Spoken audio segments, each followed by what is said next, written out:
Commander Zexthara stood on the bridge of his flagship and watched the blue planet grow larger on the main screen. Earth looked peaceful from space with its white clouds and green lands. The third planet in this small solar system seemed different from the hundreds of other worlds the Corvani Empire had conquered over the past century. The commander was a veteran of 50 campaigns across the galaxy. His dark blue skin showed the ritual scars of his many victories, and his 4 eyes could see details that would escape lesser beings. He had never failed to bring a world under Imperial control. This assignment should be simple like all the others. Status report: Zexthara commanded his bridge crew. His voice carried the authority of decades spent in command of the Empire's most powerful war fleets. "All ships report ready for operation," came the reply from his tactical officer. 300 vessels in attack formation. The planet's orbital defenses are primitive. They have only basic satellites and a few small space stations. Their weapons technology appears to be chemical projectiles and crude missiles. Zexthara nodded slowly. The intelligence reports had painted Earth as a backward world, barely capable of reaching its own moon. The inhabitants called themselves humans, and they had only achieved basic space flight within the last 100 of their years. Most of their energy still came from burning fossil fuels. Their military forces used metal projectiles fired from tubes. It would be like fighting with sticks against laser weapons. "What about their political structure?" the commander asked. This was always important to know before beginning conquest operations. "Very unusual, sir," replied the intelligence officer. "They have over 200 separate nations on one world. No unified government, no single leader. They fight constantly among themselves over resources, territory, and ideas we do not understand." This puzzled Zexthara. Most species unified under a single government before reaching space. It was the natural progression of civilization. A divided species usually destroyed itself long before developing interstellar technology. Yet these humans had somehow survived their own conflicts long enough to build crude spacecraft. "Their largest nations possess weapons of mass destruction," the intelligence officer continued. "Nuclear fission devices. They have actually used these weapons against their own species during their recent conflicts." The commander's 4 eyes widened slightly. Nuclear weapons against their own kind was unusual but not unheard of. Some species went through a phase of extreme violence before maturing into proper civilizations. The humans were probably just late in their development. "Population numbers?" he asked. "Approximately 8 billion individuals spread across all continents of their world. Major population centers include places called New York, London, Tokyo, Beijing, and Moscow.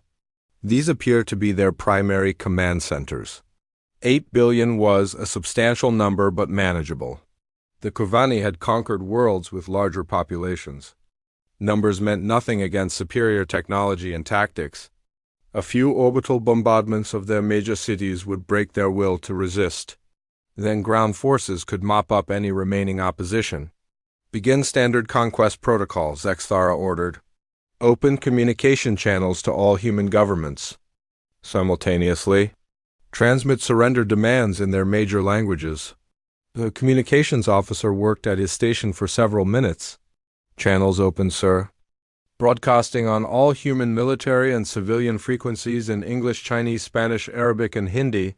These appear to be their most common languages." Zexthara moved to the center of the bridge as the recording systems activated.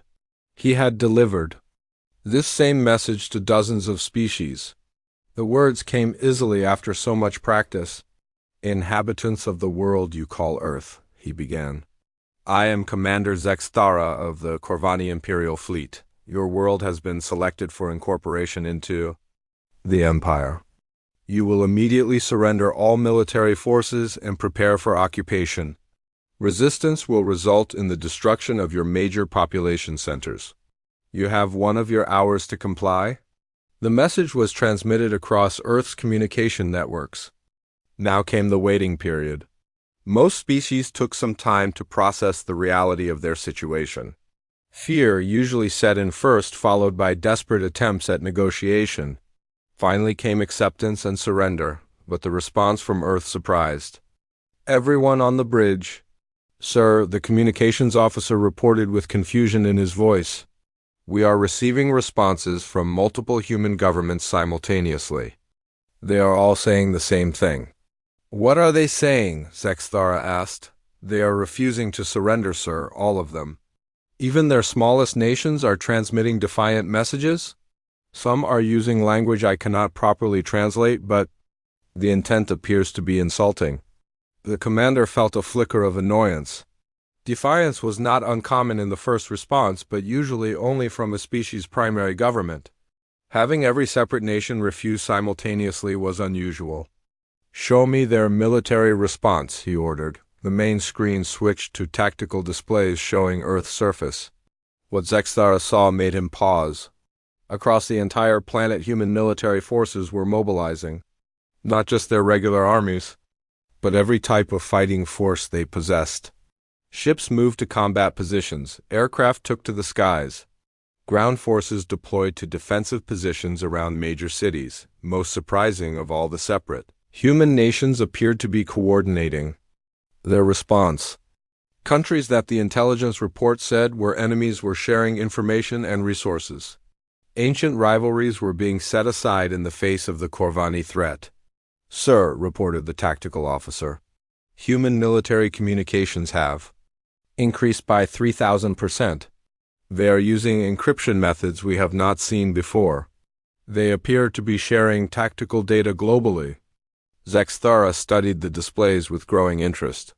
This was not the behavior of a primitive species. The speed of their mobilization and the instant cooperation between former enemies suggested a level of organizational capability that contradicted the intelligence reports. Launch reconnaissance probes, he ordered. I want detailed scans of their military capabilities. Focus on their weapons technology and command structures. As the probes descended toward Earth's atmosphere, Zexthara found himself genuinely curious about these humans for the first time. Most species either surrendered immediately or put up token resistance before accepting imperial rule. But these humans were acting as if they actually intended to fight. The thought was almost amusing. What could a primitive species with chemical projectiles possibly do against the combined might of the Corvani Imperial fleet? Still, their unified response and rapid mobilization showed more backbone than most worlds demonstrated. Perhaps this conquest would be slightly more interesting than usual. The invasion began at dawn over the human settlement called Washington. Zexthara watched from his command ship as the first wave of Corvani fighters descended through Earth's atmosphere. Their plasma cannons should make quick work of the primitive human aircraft that rose to meet them. Enemy contact, reported the tactical officer. Human aircraft approaching from multiple vectors. Appears to be their most advanced fighters. On the main display, Zexthara could see the human aircraft clearly. They were crude metal constructions with simple jet engines and primitive missiles. The intelligence reports had identified them as F-16 Fighting Falcons. Against Corvani technology, they should last mere seconds in combat. The human formation was led by a pilot the communications intercepts identified as Captain Jake Morrison of the United States Air Force. His voice came through the captured radio frequencies as he coordinated his squadron's attack. Lightning flight, this is lightning lead, Morrison transmitted to his pilots. Remember what we practiced. Use the city as cover, keep them low, make every shot count. Zexthara almost felt sorry for the human pilot. Courage was admirable, but courage alone could not overcome superior firepower and technology. The Corvani fighters opened fire with their plasma weapons, expecting to sweep the primitive aircraft from the sky. What happened next shocked every observer on the bridge.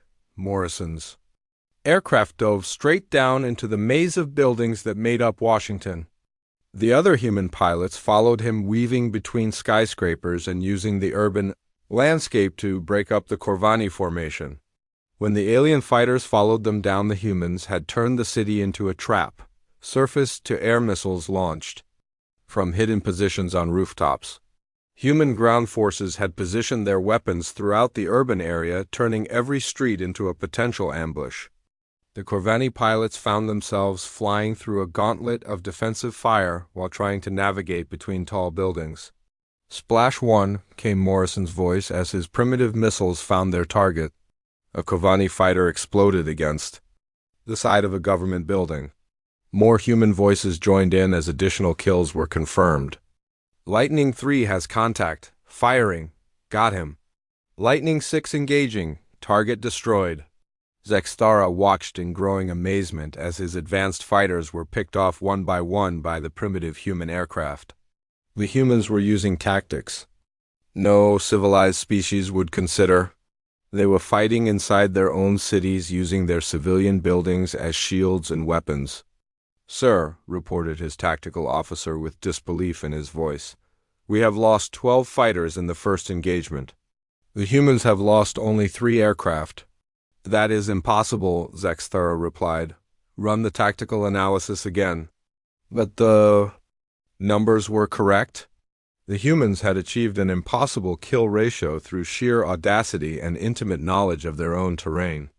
They were willing to fight battles that risked destroying their own cities just to gain tactical advantage. The ground invasion should have been simpler. Corvani drop troops were elite soldiers equipped with energy weapons and personal shields.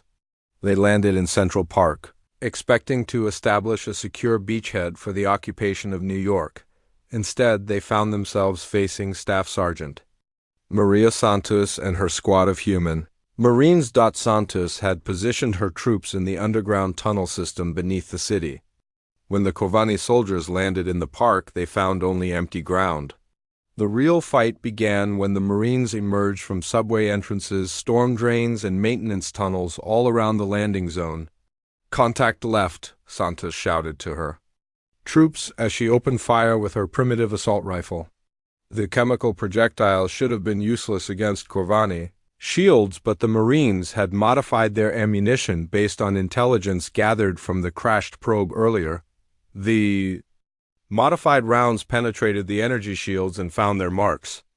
Corvani soldiers who had never faced effective resistance from a primitive species suddenly found themselves under deadly accurate fire from an enemy that seemed to materialize from the very ground. "Fall back to secondary positions," Santos ordered. As her Marines faded back into the tunnel network, "Let them follow us down." The Corvani troops did follow them into the underground maze. It was the last mistake many of them would make. The Marines had turned the subway system into a fortress complete with booby traps, ambush positions, and escape routes. Every tunnel junction became a killing ground. Meanwhile, above ground, Lieutenant Colonel Ryan Brooks was doing something that should have been impossible. The Army engineer had recovered wreckage from the first wave of Corvani fighters and was already working to reverse engineer their technology. Brooks had set up his makeshift laboratory in an abandoned warehouse. Around him worked a team of human scientists and engineers who had volunteered to help analyze the alien technology. They worked with tools that were primitive by galactic standards, but their minds were sharp and determined. "The power source is some kind of controlled plasma reaction," Brooks explained to his team as he carefully disassembled a Corvani weapon. "If we can understand the containment field, we might be able to duplicate it within hours of capturing." Their first alien equipment, the humans were already sharing technical data across their global communication networks. Scientists in Tokyo were working on shield technology while engineers in London analyzed propulsion systems. The entire human species had become a massive research and development project focused on understanding their enemy.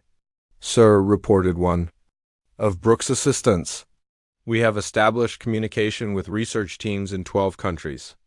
They are sharing all data in real time. We should have working prototypes of their basic technology within days." This was unprecedented in Zextara's experience. Most species took months or years to understand captured alien technology. These humans were adapting and learning at a rate that seemed impossible. The commander decided to increase the pressure. He authorized heavy bombardment of major human cities and deployed his elite ground forces to multiple locations simultaneously. Surely overwhelming force would break human resistance, but the humans did not break. They adapted. When their military Bases were destroyed from orbit. They moved operations to civilian locations. When their traditional command structures were disrupted, they formed new ones. Every human seemed capable of taking initiative and making decisions without waiting for orders from higher authority. Captain Alex Rodriguez demonstrated this perfectly when his Navy SEAL team found themselves cut off from their command structure after their base was destroyed. Instead of surrendering or retreating, Rodriguez led his men in a counterattack against the Corvani landing zone. Using nothing but their training, captured alien equipment and human ingenuity. Rodriguez's team infiltrated the alien perimeter. They moved through the ruins of their own city like ghosts, using every piece of cover and concealment available. Target acquired, Rodriguez whispered into his radio as his team positioned themselves around a Corvani supply depot. Initiating assault. The SEALs struck with precision and violence that shocked their alien enemies. They used the Corvani's own weapons against them and disappeared back into the urban maze before reinforcements could arrive. But perhaps most disturbing to Zexthara was the coordination coming from a bunker deep beneath the mountains of Colorado. Colonel Amy Foster had taken command of global resistance operations from her underground facility. Foster was doing something that should have been impossible for a primitive species. She was coordinating military operations across an entire planet using nothing but radio communications and computer networks that somehow continued functioning despite the orbital bombardment. All units, this is command, Foster transmitted to resistance forces worldwide. Enemy forces are concentrated in major urban areas. Implement scorched earth protocols. Deny them any infrastructure they can use. The humans began destroying their own cities rather than let them fall into enemy hands. Bridges were blown up, power plants were sabotaged. Entire neighborhoods were evacuated and then demolished to prevent their use by occupation forces. Zexthara realized he was not facing a normal species. These humans fought as if death was preferable to defeat. They would rather destroy everything they had built than submit to imperial rule, and they were learning from every engagement. Human forces that survived battles shared their experiences instantly with units around the globe. Tactics that worked against Corvani forces in one location were immediately implemented everywhere else. The commander found himself facing an enemy that grew stronger and more dangerous with each passing hour. Zexthara authorized the deployment of his most elite troops after 3 days of unexpected resistance. The humans had proven more stubborn than anticipated, but surely his veteran soldiers would end this quickly. He had conquered species far more advanced than these primitive Earth dwellers. The commander soon learned that advancement meant nothing when facing an enemy willing to use any method to win. Dr. Lisa Chang worked in a laboratory beneath the ruins of Shanghai.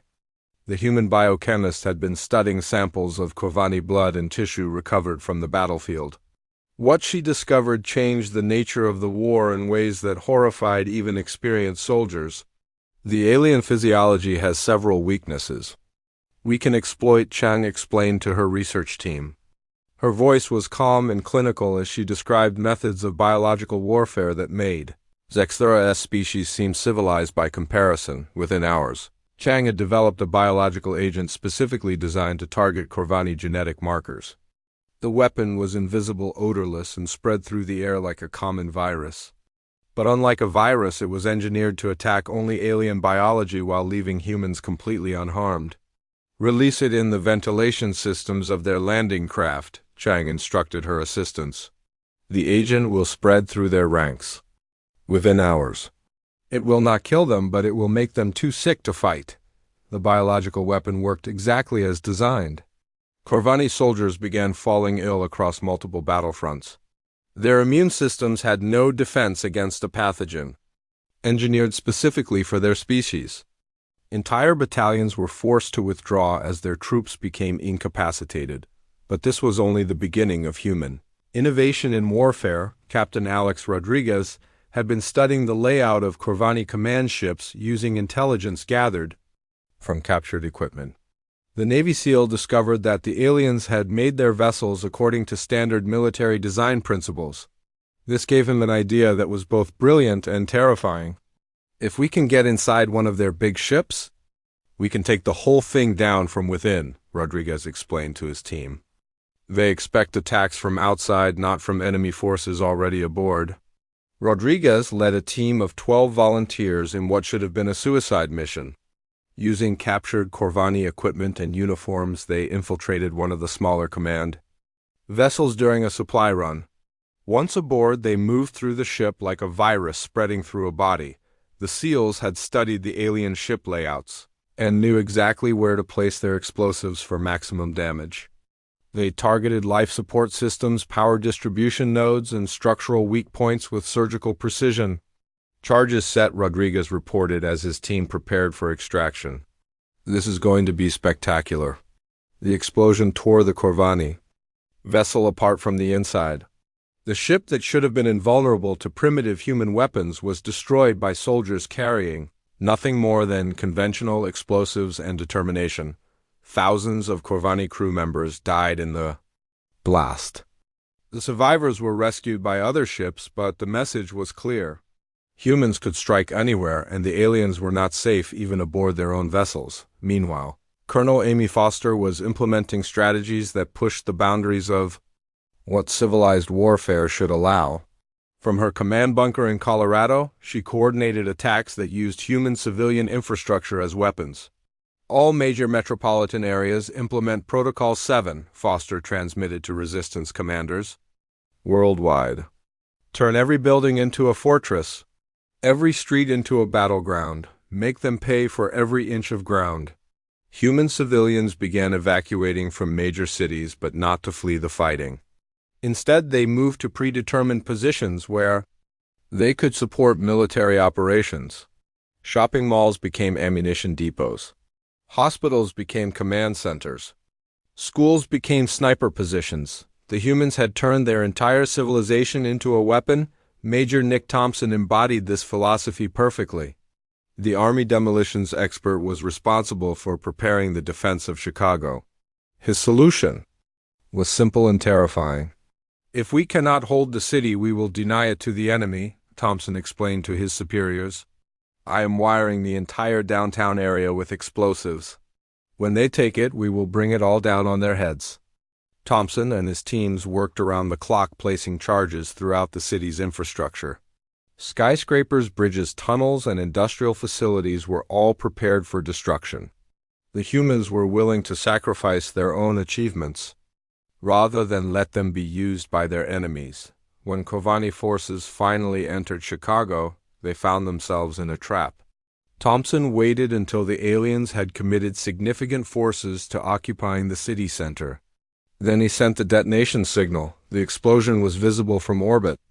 Entire city blocks collapsed in carefully planned demolitions that buried thousands of Corvani soldiers under tons of rubble. The humans had literally brought their own city down on top of their enemies. Zextara watched the destruction from his flagship and felt something he had never experienced in 50 years of warfare, fear. These humans fought with a ruthlessness that exceeded anything in his experience. They treated their own cities as expendable weapons in their war for survival, but the most disturbing revelation came when his intelligence officers intercepted human military communications. The conversations revealed a mindset that chilled the veteran commander to his core. "Bravo team, this is Alpha Leader," came the voice of Sergeant Kevin Walsh as his Marine unit prepared to assault a Corvani position. "Remember our orders? No prisoners, no mercy. They came to our world." Walsh led his Marines in attacks that showed no regard for the normal rules of warfare. Wounded Corvani soldiers were not taken prisoner but finished off where they lay. Alien supply convoys were not just attacked but completely destroyed with no survivors allowed to escape. "They want to conquer Earth," Walsh explained to his troops during a brief rest between battles. "That means they want to make our families slaves or worse. We do not negotiate with people who threaten our children." The human soldiers fought with the fury of animals defending their young. They showed no mercy to enemies and expected none in return. Every battle became a fight to the death because the humans treated surrender as equivalent to the extinction of their species. Dr. Grace Turner provided the most chilling insight into human psychology during a radio interview that was intercepted by Corvani intelligence. The historian was speaking to civilians about the nature of their enemy and their response. "We have been fighting wars for thousands of years," Turner explained in a voice that was calm and matter-of-fact. "We have survived ice ages, plagues, natural disasters, and our own worst impulses. We are still here because we never give up and we never surrender when our survival is threatened." Turner went on to describe human military history in detail. She talked about soldiers who fought with mortal wounds, pilots who flew into enemy formations knowing they would not survive, civilians who chose death rather than submit to conquerors. "War is not something new for humanity," Turner continued. "War is what made us human. We have spent millennia learning how to kill efficiently and how to die meaningfully. These aliens made a mistake when they chose to fight us on our own world." Chief Petty Officer Ben Clark demonstrated this truth when his Navy unit was surrounded by superior Corvani forces near the ruins of San Diego. Instead of surrendering, Clark and his sailors fought a running battle through the destroyed city for 3 days without rest or resupply. "We are not going home," Clark told his men as they prepared for what appeared to be their final stand. "But we are not going quietly either. Make them remember that they fought humans today." Clark's unit was eventually overrun, but not before inflicting casualties that shocked the Corvani commanders. The humans had fought until their ammunition ran out, then continued fighting with knives and improvised weapons. Even when mortally wounded, they kept fighting until they physically could not continue, the battle reports. Reaching Zexthara painted a picture of an enemy unlike anything in galactic history. These humans did not fight to win territory or resources. They fought as if the continued existence of their entire species depended on victory, and every single engagement, most disturbing of all, they appeared to be enjoying the challenge. Intercepted communications showed human soldiers joking and laughing even in the midst of desperate battles. They treated warfare as a natural part of their existence rather than a tragic necessity. Zexthara realized his forces were not fighting a primitive species. They were fighting a species that had evolved specifically for warfare. Every aspect of human society and psychology was designed for conflict. They were not trying to learn how to fight. They already knew how to fight better than anyone else. In the galaxy, the commander began to understand that the Corvani Empire might have made the greatest mistake in its history when it decided to conquer Earth. Zexthara needed to understand what he was fighting. After 2 weeks of brutal combat that had cost him nearly half his invasion force, the commander made a decision that went against standard military protocol. He ordered the capture of several human soldiers for detailed interrogation. The operation took place near the ruins of Denver, where a small unit of human Marines had been cut off from their main force. Instead of killing them, Corvani troops used stun weapons to take them alive. The humans fought unconsciousness just as fiercely as they fought death, but were eventually overwhelmed. The first prisoner brought before Zexthara was Sergeant Kevin Walsh. The Marine had been wounded in the fighting, and his left arm hung useless at his side. But his eyes showed no fear or defeat. Instead, they burned with a hatred that made the experienced commander uncomfortable. "I am Commander Zexthara of the Corvani Imperial Fleet," he began the interrogation. "You will answer my questions about human military capabilities and command structures." Walsh looked at the alien commander with contempt. When he spoke, his voice was steady and filled with a confidence that seemed impossible for a defeated prisoner. "I am Sergeant Kevin Walsh, United States Marine Corps, service number 284-75639. That is all you are getting from me." Zexthara had interrogated hundreds of prisoners from dozens of species. Most were broken by capture and eager to cooperate in exchange for better treatment. This human showed no such weakness. "Your resistance is pointless," the commander explained. "Your world will fall to the Empire regardless of what you do or do not tell me. Cooperation will ensure better treatment for your people." Walsh actually laughed at this statement. The sound was harsh and bitter, but completely without fear. "You really do not understand, do you?" the Marine said. You think this is about winning or losing. You think we are fighting for territory or resources or political control like every other species you have conquered. The human leaned forward despite his restraints and looked directly into Zexthara's 4 eyes. We are not fighting for any of those things. We are fighting because you came to our world and threatened our families. We are fighting because this is what humans do when cornered. We fight until we win or until we are all dead. There is no middle ground. Walsh went on to describe human military history in detail that chilled Zexthara to his core. The Marine spoke of 2 global wars that had killed hundreds of millions of people. He described weapons of mass destruction used against civilian populations. He talked about genocides and concentration camps and acts of cruelty that exceeded anything in Kovanni experience.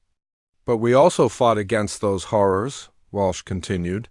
We have soldiers who charged machine gun nests knowing they would die to save their comrades. We have pilots who flew burning planes into enemy ships. We have civilians who hid refugees in their homes knowing they would be killed if discovered. The Marine's voice never wavered as he described humanity's capacity for both ultimate evil and ultimate sacrifice. You want to know what you are fighting? Walsh said. You are fighting a species that has spent thousands of years learning how to kill and how to die for what we believe in. You are fighting people who would rather destroy everything we have built than let you take it from us. The second prisoner was Dr. Grace Turner, the historian, who had been captured while trying to evacuate civilians from Washington. Unlike the Marine, she seemed willing to talk, but her words were even more disturbing than Walsh's defiance. I study human warfare for a living, Turner explained when asked about her profession. I have spent my career analyzing why we fight and how we fight and what makes us different from other species. Turner spoke in the calm, analytical tone of an academic discussing her research, but the subject matter was the most violent aspects of human nature. Humans are persistence hunters by evolution, she continued.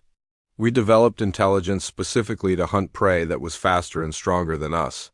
We learned to work together to bring down creatures that could easily kill us individually. The historian described how human ancestors had hunted mammoth and other megafauna to extinction using nothing but primitive weapons and coordinated tactics. We did not evolve to be the strongest or the fastest or the most physically capable, Turner explained. We evolved to be the most persistent. We chase our prey until it collapses from exhaustion.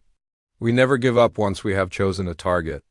She went on to describe how this hunting psychology had shaped human warfare throughout history. We fight the same way we hunt. We identify our enemy and we pursue them relentlessly until one of us is dead. We do not accept stalemate or partial victory. We fight until there is a clear winner and a clear loser. Turner looked directly at Zexthara as she delivered her most chilling observation. Your species made a fundamental error in judgment. You assumed we would fight like other civilized species. You expected us to surrender when faced with superior technology and numbers. But we are not a civilized species in the way you understand the term. We are predators who learn to build cities and spaceships. Underneath all our technology and culture, we are still hunters who never stop pursuing our prey. The third prisoner brought the most disturbing insights of all. Chief Petty Officer Ben Clark had been captured after his naval unit was overrun defending San Francisco Bay. The sailor had lost an eye in the fighting, but remained alert and defiant. You want to understand humans, Clark said when Zexthara began his questioning. Let me ask you something first. What would you die for? The question caught the commander off guard. In Corvani culture, death was the ultimate failure. A good soldier lived to serve the Empire for as long as possible. I would die in service to the Empire if required, Zexthara answered carefully. Clark shook his head with what might have been pity. That is not what I asked. I asked what you would die for willingly. What cause or person or idea means more to you than your own life? The human waited for an answer that never came. Zexthara found he could not think of anything that mattered more than his own survival. I thought so, Clark continued. Your species fights to conquer and expand and accumulate power. You fight for profit and glory and advancement. When the cost gets too high, you retreat and find easier targets. The sailor leaned back against the wall of his cell and studied his captor with his remaining eye. Humans are different. We have things we value more than our own lives, our families, our freedom, our right to choose our own path. When someone threatens those things, we do not calculate cost and benefit. We do not weigh odds of success. We fight because the alternative is worse than death. Clark described the human concept of dying for a cause in terms that made no sense to Corvani psychology. He talked about parents who would sacrifice themselves to protect their children, soldiers who threw themselves on grenades to save their comrades, civilians who chose torture and death rather than betray their beliefs. You cannot defeat an enemy who is not afraid to die, Clark said simply. You cannot negotiate with people who believe some things are more important than survival. You cannot conquer a species that would rather burn down their own world than let you rule it. The interrogations continued for days, but Zexthara learned nothing useful about human military capabilities. Instead, he gained a terrifying insight into human psychology that explained everything about their resistance. These humans did not fight wars the way civilized species fought wars. They fought like cornered animals defending their young. Every battle was a matter of species survival in their minds. Every engagement was a fight to the death because they truly believed death was preferable to defeat. Most disturbing was their calm acceptance of this reality. The human prisoners showed no signs of mental breakdown or psychological trauma. They spoke of ultimate sacrifice and total warfare as if these were normal parts of existence. During his final interview with Dr. Turner, the historian provided the most chilling insight of all. You keep trying to understand why we fight so hard, she observed. You want to know what drives us to such extremes. The answer is simple. This is not extreme behavior for humans. This is normal behavior. We have been fighting wars like this for our entire history. Turner described conflicts throughout human history where entire populations chose death rather than submission. She talked about cities that burned themselves rather than surrender, armies that fought to the last man rather than retreat. What you see as fanaticism we see as Tuesday, Turner said with a slight smile. You are not facing desperate people pushed to extremes. You are facing people behaving exactly as humans always behave when threatened. The historian looked directly at Zexthara with eyes that held no fear or doubt. Every human child grows up hearing stories of heroes who died rather than surrender. Every human soldier trains knowing they may be called upon to make the ultimate sacrifice. Every human civilian understands that some things are worth dying. For Turner paused to let her words sink in before delivering her final observation. You made the mistake of thinking we were like you. You assumed we valued survival above all else. But humans are a species that has weaponized our own mortality. We are willing to die for our beliefs, and that makes us the most dangerous enemy you will ever face. The order came directly from the Corvani High Command after 3 weeks of devastating losses. Zexthara was to deploy the Empire's ultimate weapon, the Planet Killer, a device capable of cracking a world's core and destroying an entire civilization in minutes. Commander, transmitted Fleet Admiral Kexton from the Imperial capital. Your reports indicate the humans cannot be conquered through conventional means. You are authorized to use the Worldbreaker device. Reduce their planet to debris and end this campaign. Zexthara stared at the massive weapon as it was transferred to his flagship. The Worldbreaker was a cylinder of dark metal the size of a building. When fired at a planet's surface, it would burrow to the core and detonate with the power of a collapsing star. No known force could stop it once activated. The commander had used such weapons before on worlds that proved too stubborn to conquer. Usually, the mere threat of planetary destruction was enough to secure surrender. Surely, even these fanatical humans would yield when faced with the extinction of their entire species. Open communication channels to all human governments, Zexthara ordered. Inform them that they have one final opportunity to surrender unconditionally.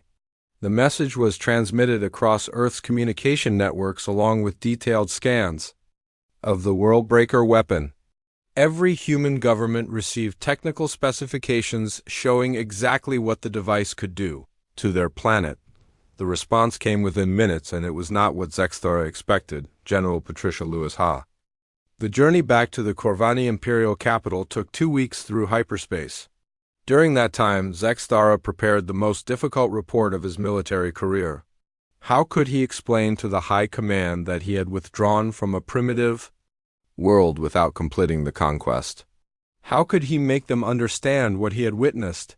The summons came within hours of his arrival at Imperial Station. Fleet Admiral Kexton himself would conduct the inquiry into the failed Earth campaign. The Admiral's reputation for ruthlessness was legendary throughout the Empire. Commander Zexthara, Admiral Kexton began as the formal hearing commenced. You were given explicit orders to conquer or destroy the human homeworld. Instead, you withdrew your forces without authorization. Explain your actions. Zexthara stood at attention before the panel of senior officers. His career was over regardless of what he said, but he needed to make them understand the truth about humanity. Admiral, I withdrew because continuing the operation would have resulted in the complete destruction of my fleet, he began. The humans proved to be unlike any enemy we have previously encountered. Elaborate, demanded the Admiral. Our intelligence indicated they were a primitive species with crude technology. How could they threaten a modern Imperial fleet? The former commander chose his words carefully. How could he explain something that defied every assumption about warfare and civilization? The humans do not fight wars the way other species fight wars, Zexthara said. They do not calculate odds or weigh costs. They do not seek advantageous terms or negotiate for better conditions. They fight as if the continued existence of their species depends on victory in every single battle. He went on to describe the human tactics that had cost the Empire so dearly: the suicide attacks, the biological weapons, the willingness to destroy their own cities rather than surrender them. They turned their entire civilization into a weapon. He continued. Every human civilian became a potential combatant. Every building became a fortress. Every street became a battlefield. They fought with a ferocity that exceeded anything in our military experience. Admiral Kexton listened with growing skepticism. These claims seemed impossible for a species that had barely achieved spaceflight. You are describing the behavior of fanatics, the Admiral observed. All species produce extremists who fight beyond reason. This does not explain your failure to complete the mission. Zexthara shook his head. The Admiral still did not understand. Admiral, they were not extremists. They were normal humans behaving exactly as their species always behaves when threatened. I interrogated several prisoners and learned that their entire history is a record of such conflicts. They have been fighting total wars for thousands of years. The commander described what he had learned from Dr. Turner about human evolution and psychology. He explained how humanity had developed as persistence hunters who never gave up once. They chose a target. They are not fighting for territory or resources or political advantage, he continued. They are fighting for the right to exist as a free species. That makes them willing to pay any price for victory, including the price of their own extinction. The Admiral's expression grew darker as Zexthara continued his report. When I threatened them with the Worldbreaker weapon, they did not surrender. Instead, they launched every remaining military asset in a coordinated attack on my fleet. They chose to die fighting rather than live as slaves. So you were intimidated by their desperation, Admiral Kexton said with contempt. You allowed primitive emotions to cloud your military judgment. Zexthara looked directly at his superior officer with eyes that held no shame or regret. Admiral, I was not intimidated. I was educated. I learned that some species cannot be conquered because they value things more than survival. I learned that attempting to destroy such a species changes you into something worse than they are. The former commander reached into his uniform and withdrew his resignation letter. I am submitting my formal resignation from Imperial service effective immediately.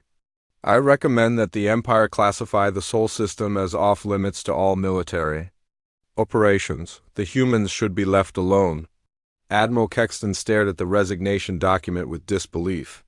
You are throwing away a distinguished career because you lost your nerve facing a primitive enemy, he said. No, Sir, Zexthara replied calmly. I am ending my career because I finally met an enemy that taught me the true meaning of honor. The humans showed me what it means to fight for something more important than yourself. The hearing continued for several more hours, but the outcome was never in doubt. Zexthara was stripped of his rank and discharged from Imperial service in disgrace. His military record was sealed and his name removed from all official histories, but the former commander felt no shame as he left Imperial Station for the last time. Instead, he felt something he had never experienced before. Relief. 3 months later, Zexthara stood in the cargo bay of a civilian transport vessel approaching Earth's orbit. The ship was carrying humanitarian supplies from several alien species, who had heard about humanity's resistance to the Empire. The former commander had volunteered to serve as a diplomatic liaison. Earth Control, this is transport vessel Harmony requesting permission to enter your space, transmitted the ship's captain. We carry medical supplies and food for your rebuilding efforts. The response came from the same voice Zexthara remembered from the orbital battle. General Patricia Lewis had survived the war and now served as Earth's first Minister of Interstellar Relations. Transport Harmony, you are cleared for approach to New York Spaceport, Lewis transmitted. Welcome to Earth. We appreciate your assistance. The former commander felt a strange mixture of nervousness and anticipation as the ship descended through Earth's atmosphere. Below he could see the scars of the recent war. Destroyed cities were being rebuilt. New construction rose from the ruins of old battlefields, but the humans were rebuilding with a determination that matched their fighting spirit. They had survived attempted genocide and emerged stronger than before. President Helen Brooks met the diplomatic party at the spaceport. She was the sister of Lieutenant Colonel Ryan Brooks, the engineer, who had reverse-engineered Corvani technology during the war. Her greeting was formal but not hostile. Welcome to Earth, she said to the assembled delegates. We are grateful for your support during our reconstruction efforts. When she was introduced to Zexthara, the president's expression became more guarded. She knew who he was and what role he had played in the invasion. Commander Zexthara, she said carefully. Or should I say former commander? I understand you wish to request asylum on our world. That is correct, Madame President, he replied. I am seeking permission to live on Earth as a private citizen. I have information about the Corvani Empire that might be useful to your government. President Brooks studied him for a long moment before responding. Commander, you led an invasion, a force that killed millions of our people. You destroyed our cities and tried to conquer our world. Why should we trust you now? Zexthara had expected this question and prepared his answer carefully. Because your people taught me something that 50 years of military service could not. They taught me the difference between existing and living, between surviving and being free, between following orders and doing what is right. The former commander went on to explain his decision to withdraw from Earth rather than use the planet-killer weapon. I could have destroyed your world with a single command, he said. But watching your people face extinction with such courage and dignity made that impossible. You showed me what it truly means to be brave. President Brooks listened to his explanation with the same analytical approach her brother had used to reverse engineer alien technology. What exactly are you offering us? She asked. Complete technical specifications for all Corvani military technology, Zexthara replied. Strategic intelligence about Imperial fleet movements and military capabilities. And most importantly, a warning about how the Empire will likely respond to their defeat here. The President raised an eyebrow at this last statement. Explain. The Empire has never suffered a defeat like this before, the former commander said. They will either avoid human space entirely, or they will return with overwhelming force to eliminate the threat you represent. You need to be prepared for both possibilities. The negotiations continued for several days. Earth's leaders were divided about whether to trust their former enemy. Some argued for revenge. Others pushed for pragmatic cooperation. The deciding factor came from an unexpected source. Dr. Grace Turner, the historian who had been captured during the war, volunteered to serve as Zexthora's sponsor and cultural guide. This alien learned something from us during the invasion, Turner explained to the Earth Council. He learned that some principles are worth more than personal advancement, or even survival. If we reject him now, we become the kind of people who turn away those seeking redemption. The Council voted to grant Zexthara political asylum by a narrow margin. The former commander was allowed to remain on Earth under supervision while providing intelligence about the Empire.